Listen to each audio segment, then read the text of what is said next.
Hi. This isn't the kind of story I ever thought I'd tell. It feels surreal, like trying to piece together the fragments of a nightmare you barely remember. But something about saying it out loud or writing it down makes it feel real. So, here goes. It all began on a Tuesday night. Quiet, uneventful. Amanda, my wife, had mentioned earlier in the day that she'd be heading over to her sister Charlotte's place in Denver. Just one of their typical catch-up nights. Something they did often enough that I never gave it a second thought. Charlotte had recently moved into a new apartment downtown, and Amanda, being the caring person she is, had been helping her unpack and decorate. She'd even taken a couple of weekends off work for it. Amanda said she might stay the night. "It's a long drive, Jake," she had explained while sipping her coffee that morning. "No sense driving back late." I had shrugged. Sure, makes sense. And I had meant it. I trusted her. And why wouldn't I? 8 years of marriage, sure. We'd had our ups and downs like anyone else, but nothing that ever made me question her loyalty. If anything, I always admired how much she gave to others, how thoughtful and attentive she was with the people she cared about. The evening rolled on uneventfully.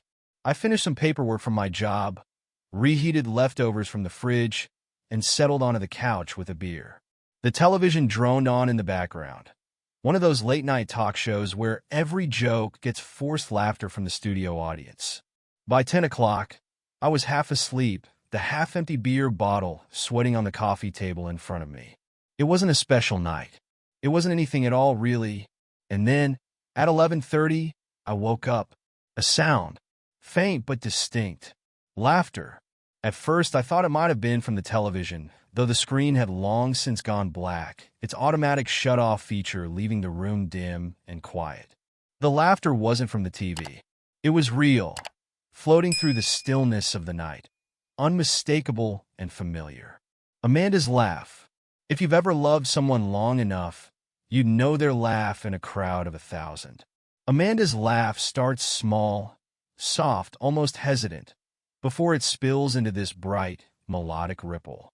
It's the kind of laugh that makes people turn their heads, makes strangers smile just hearing it. Over the years, I'd come to treasure that sound. It was a piece of her, a piece of us. But now, hearing it in the middle of the night, it didn't feel like a treasure. It felt wrong, out of place. My pulse quickened as I sat up, ears straining to confirm what I'd heard. There was again, faint but distinct. Not from inside the house, no. It was coming from outside, from David's backyard. David is our neighbor, a man I'd never thought much about. He'd moved in a couple of years ago after his divorce, and while we exchanged the occasional pleasantry over the fence, we weren't exactly friends. Amanda, on the other hand, was naturally outgoing. She'd always been the friendly neighbor, the one to drop off baked goods or strike up conversations about the weather. She and David had chatted a few times, sure, but nothing that had ever raised an eyebrow. At least not until now. Still groggy, I stood and shuffled toward the window, the floor cold under my bare feet. Pulling back the curtain just enough to peek out, I squinted into the darkness. David's backyard was dimly lit by the flicker of a fire pit. Two shadows sat nearby, their outlines indistinct but unmistakably human. One of them laughed. That laugh, Amanda's laugh. My stomach tightened. I stood there, frozen, telling myself it was impossible. My mind scrambled for explanations. Maybe I'd misheard. Maybe it wasn't Amanda at all, just someone who sounded like her. Or maybe it was the TV in David's house, still on from whatever late-night show he was watching. I clung to those explanations, desperate for something, anything that made sense. But I couldn't shake the thought. That was Amanda. I grabbed my phone. My hands trembled as I scrolled to Charlotte's name and hit call. The dial tone seemed to stretch forever before she picked up, her voice groggy and thick with sleep. "Jake, it's late. Is everything okay?" "Yeah. Sorry to wake you," I said, my voice strained. "Is Amanda there?" "Of course," Charlotte replied without hesitation, her tone steady. "She's asleep in the guest room." "Why? Could you wake her? Just for a second?"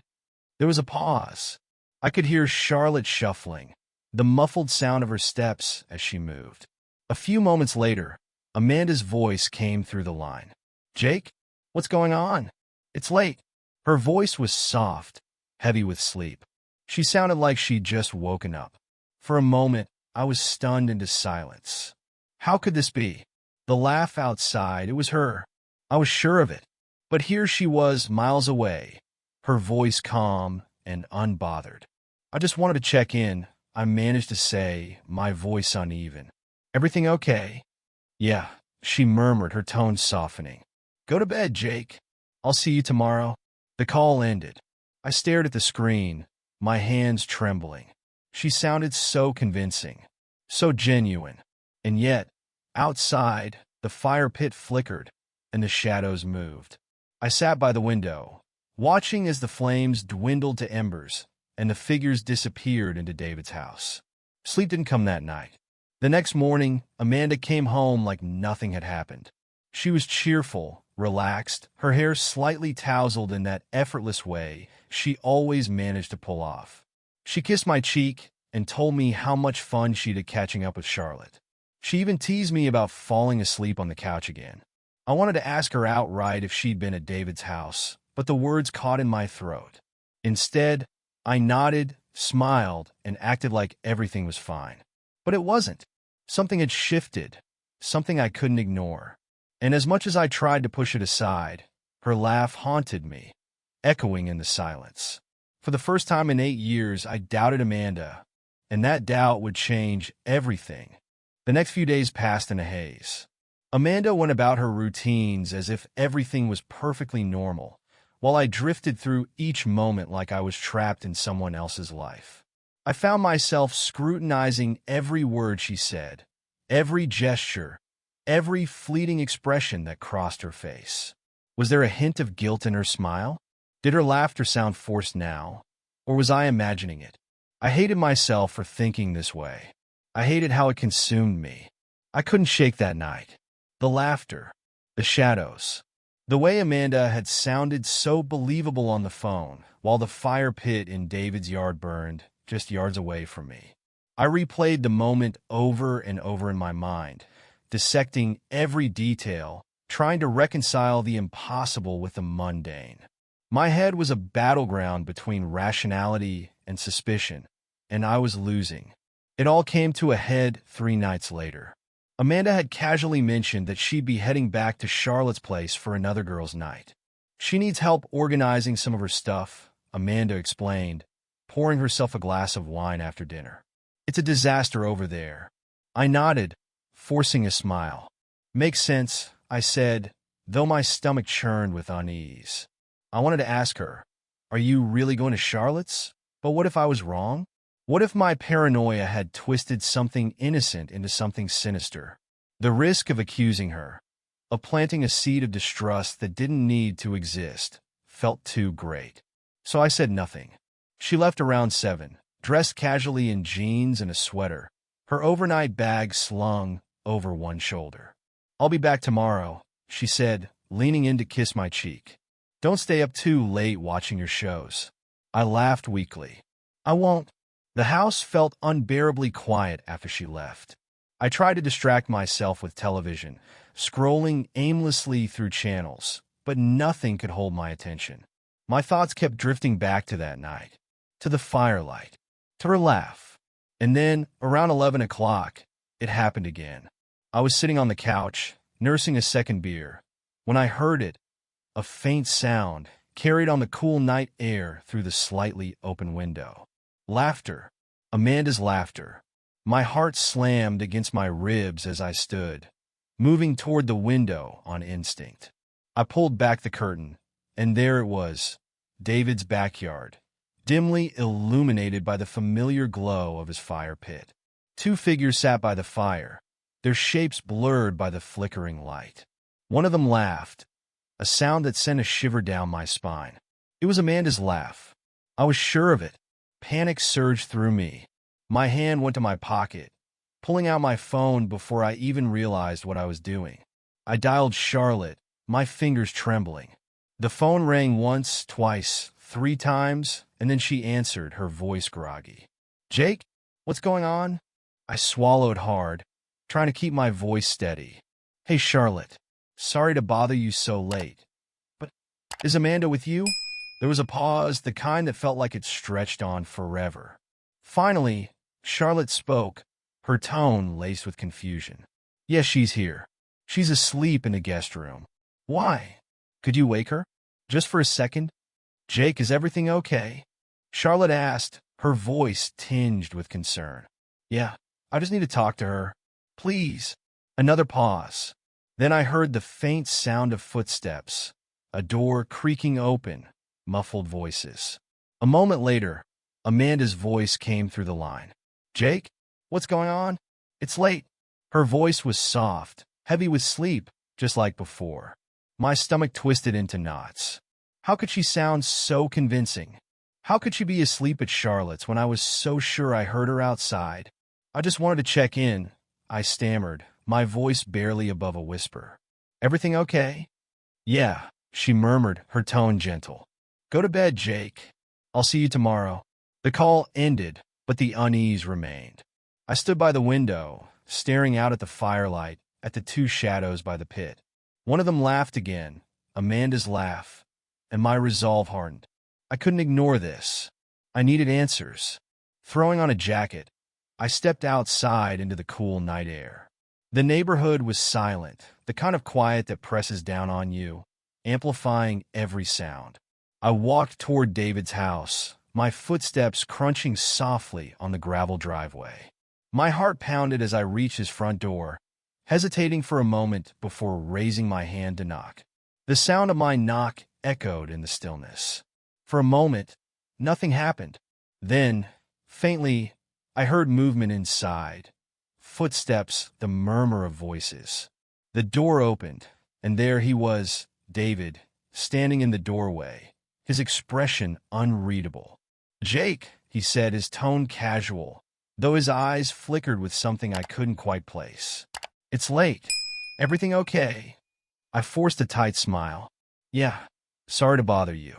I just thought I heard something unusual. Wanted to check if everything's all right. David hesitated, his hand tightening slightly on the doorframe. Yeah, everything's fine. Just winding down for the night. My eyes flicked past him, into the dimly lit interior of his house. It looked empty quiet, but the fire still burned in the backyard, and the shadows still danced. My chest tightened. All right, I said, stepping back. Sorry to bother you. No problem, David said, his smile faint. Good night, Jake. He closed the door, and I turned away, my mind racing. Something wasn't right. Something was deeply, deeply wrong. That night, I sat by the window until the fire in David's backyard finally went out, the shadows disappearing into the darkness. Sleep, once again, eluded me. And as the hours dragged on, one question echoed in my mind. What is Amanda hiding? By the time the next night rolled around, I was a tightly wound coil of nerves and unanswered questions. Amanda had returned home from her supposed girls' night at Charlotte's with the same breezy demeanor, carrying none of the weight that had been crushing me. She kissed me hello, told me she had fun, and launched into a story about Charlotte's cat knocking over a box of dishes. She was convincing, too convincing. I didn't press her. I couldn't, not yet. I needed proof.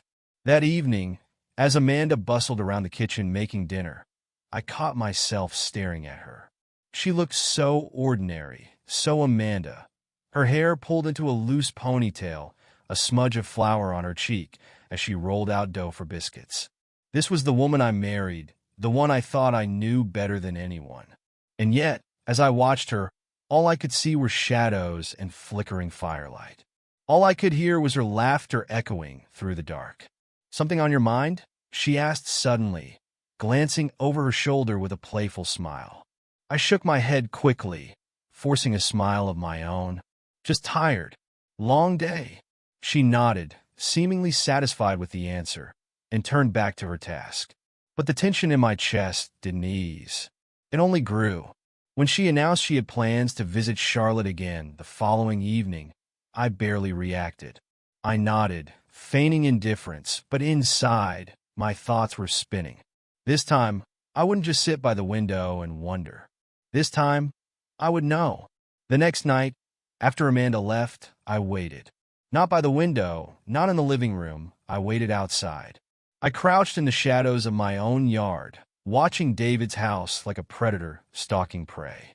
The minutes ticked by agonizingly slowly, and for a while, nothing happened. The house was dark, the backyard empty. And then around 10:30, the lights in David's living room flicked on. A few minutes later, the fire pit roared to life, its glow casting flickering shadows against the fence. Two figures emerged, David and a woman. Even from a distance, I could tell it was her. Amanda. She was wearing the same casual jeans and sweater she'd left the house in earlier. But somehow, under the firelight, she looked different. Carefree. Almost giddy. My heart pounded as I watched them settle by the fire. They weren't sitting close. Not yet, but their postures were relaxed, their movements easy. They talked, their voices too low for me to hear. And then she laughed. That laugh. The sound cut through me like a blade, confirming everything I had feared. I wanted to burst into David's yard, confront them right then and there, but something stopped me. Maybe it was the disbelief, the faint hope that I was still wrong somehow. Or maybe it was the cowardice of not wanting to face the truth head-on. Instead, I stayed in the shadows, watching, waiting. At some point, I lost track of time. The fire burned low, the figures still talking, laughing. My phone buzzed in my pocket, startling me. I pulled it out quickly, my thumb hovering over the screen. It was a message from Amanda. Just finished helping Charlotte with her closet. Heading to bed soon. Love you. The words stared back at me, taunting me with their duplicity. I stared at her silhouette by the fire, my grip tightening on the phone. How could she lie so easily? How could she sit there with him, laughing, while sending me messages like this? I couldn't take it anymore. I stepped out of the shadows, my breath visible in the cool night air, and walked toward David's backyard. My footsteps crunched against the gravel, loud enough to alert them to my presence. They both turned as I stepped into the glow of the firelight. Jake! Amanda's voice was a mix of surprise and something else. Fear, maybe. She stood quickly, her face pale in the flickering light. What are you doing here? I didn't answer right away. My eyes darted between her and David, who stood as well, his expression wary. The tension was thick, the crackling of the fire the only sound for a moment. What's going on here? I finally asked, my voice low but steady. I wasn't yelling, not yet, but the edge in my tone was sharp enough to cut. Amanda opened her mouth to respond, but no words came out. She looked to David, as if expecting him to explain, but he stayed silent, his gaze fixed on me. Jake, it's not what it looks like, Amanda said finally, her voice trembling. She took a step toward me, her hands raised as if in surrender. I can explain? Then explain, I said coldly, my arms crossed tightly over my chest. She hesitated, glancing at David again. He shifted uncomfortably, rubbing the back of his neck. We were just talking, Amanda said, her voice soft. That's all. I swear. At 11 o'clock at night, by the fire pit? I shot back. After telling me you were at Charlotte's? Do you take me for a fool? Her face crumpled, and she looked down at the ground. I didn't mean for it to happen this way, she said quietly. I didn't know how to tell you. The words hit me like a punch to the gut. Tell me what? David stepped forward then, his expression apologetic but firm. Jake, man, I think you should go. It's complicated. I turned to him, my anger boiling over. Don't you dare, I snapped. Don't you dare try to act like this is something reasonable or explainable. You've been sneaking around with my wife, haven't you? He didn't respond, but his silence spoke volumes.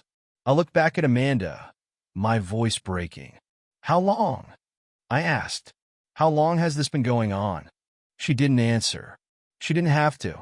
Her silence, her guilt-ridden expression, it told me everything I needed to know. I turned and walked away, the sound of the fire crackling behind me. Amanda didn't follow. Neither did David. And as I made my way back to my own empty house, the weight of their betrayal settled over me like a storm cloud. The life I thought I had, the woman I thought I knew, it was all gone, burned away in the glow of that fire. The door to my house creaked softly as I pushed it open, the emptiness inside welcoming me with a silence so heavy it seemed to pull at my chest. I dropped my jacket onto the nearest chair and sank onto the couch, my head falling into my hands. The images from David's backyard replayed in my mind like a film loop. Amanda's laugh, her startled expression, David's guilt-ridden face. The betrayal was complete, undeniable. I didn't sleep that night. How could I? Instead, I sat in the dim light of the living room, staring blankly at the wall, my thoughts racing in 1,000 directions. Memories flooded in unbidden. Amanda on our wedding day, her face alight with joy. The lazy Saturday mornings we'd spend in bed, laughing over shared jokes. The way she'd whisper, "I love you," in the quiet moments when no one else was around. How much of it had been real? How much of it had been a lie? By morning, exhaustion had settled over me like a heavy blanket, but I wasn't ready to let it consume me. I needed clarity. I needed answers. And there was one person who might be able to give them to me. Charlotte. It took me less than an hour to work up the nerve to call her. When she answered, her voice was bright, cheerful even, a painful contrast to the storm raging inside me. "Jake, hi, what's up?" I hesitated, my grip tightening on the phone. "Hey, Charlotte, I need to ask you something, and I need you to be honest with me." The brightness in her tone dimmed slightly. "Of course. What's wrong? Was Amanda with you last night?" The words came out sharper than I intended, but I couldn't help it. There was a pause, and then Charlotte laughed nervously. "Yeah, she was here." "Why?" I closed my eyes, the lie cutting deeper than I expected. "Are you sure?" "Because I went by David's last night, and Amanda was there." Silence. The kind that stretches out and suffocates you. Finally, Charlotte spoke, her voice hesitant. "Jake, I don't know what you're talking about." "Stop lying to me," I snapped, my voice rising. "I saw her, Charlotte. I saw her with my own eyes." "How long have you been covering for her?" She didn't respond. I could hear her breathing, uneven and shaky. When she finally spoke again, her voice was small. "I didn't want to get involved. She asked me to cover for her, and I didn't know what else to do." The confession was like a punch to the gut. "So you knew," I said, my voice hollow. "You knew she was sneaking around, and you helped her?" "I didn't know what else to do," Charlotte exclaimed, her voice breaking. "She's my sister, Jake. She told me it wasn't serious, that it was just a mistake." "A mistake," I repeated, the word bitter on my tongue. "Is that what she called it?" There was another pause, and then Charlotte said softly, "I'm sorry, Jake. I never wanted to hurt you." I hung up without another word.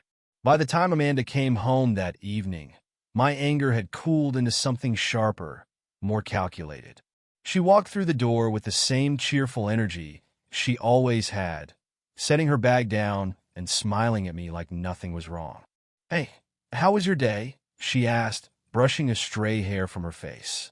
I stood in the middle of the living room, arms crossed, staring at her.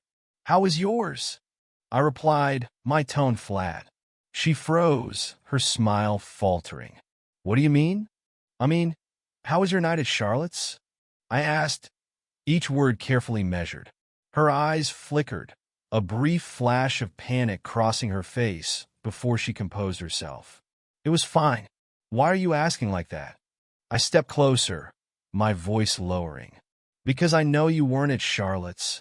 Amanda's expression shifted, her face paling as she took a step back. "Jake, don't," I interrupted, my voice cold. "Don't lie to me again. I went to David's last night. I saw you." Her mouth opened, but no words came out. She looked away, her hands wringing nervously. "Jake, how long?" I demanded, my voice rising. "How long have you been sneaking around behind my back?" "It's not what you think," she said quickly, her voice trembling. "I wasn't." "Do not insult me with another lie," I snapped, my chest heaving. "I saw you, Amanda. I heard you. Just tell me the truth." For a moment, she looked like she might crumble. Then, finally, she sat down on the couch, her shoulders slumping in defeat. "It started a few months ago," she admitted, her voice barely above a whisper. "But it wasn't. I didn't mean for it to happen." I laughed bitterly, shaking my head. "You didn't mean for it to happen? That's your excuse." "I was lonely," she said, her voice breaking. "You've been so distant lately, Jake. So wrapped up in your work and everything else. I felt invisible." "So what?" I said, my voice hard. "You decided to make yourself feel better by running to David?" "It wasn't like that," she said, tears streaming down her face. "I didn't plan it. It just happened." I stared at her, the woman I thought I knew, and realized I didn't recognize her at all. "You destroyed us, Amanda," I said softly. "You destroyed everything." She didn't respond. She just sat there, crying silently, as the weight of her choices crashed down around us. The days that followed Alan's revelation were the most surreal of my life.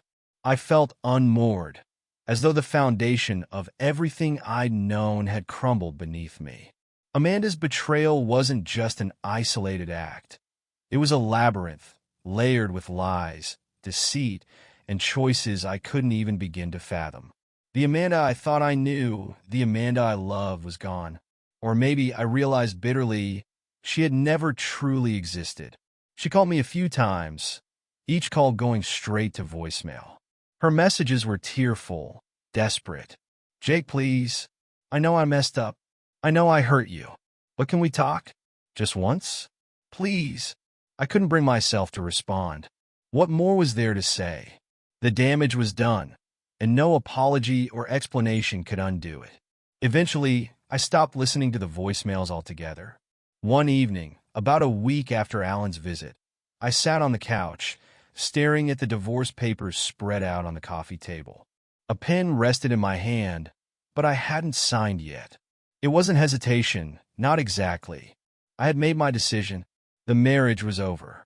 But the act of signing felt so final, like I was closing the door on not just Amanda, but the life we'd built together.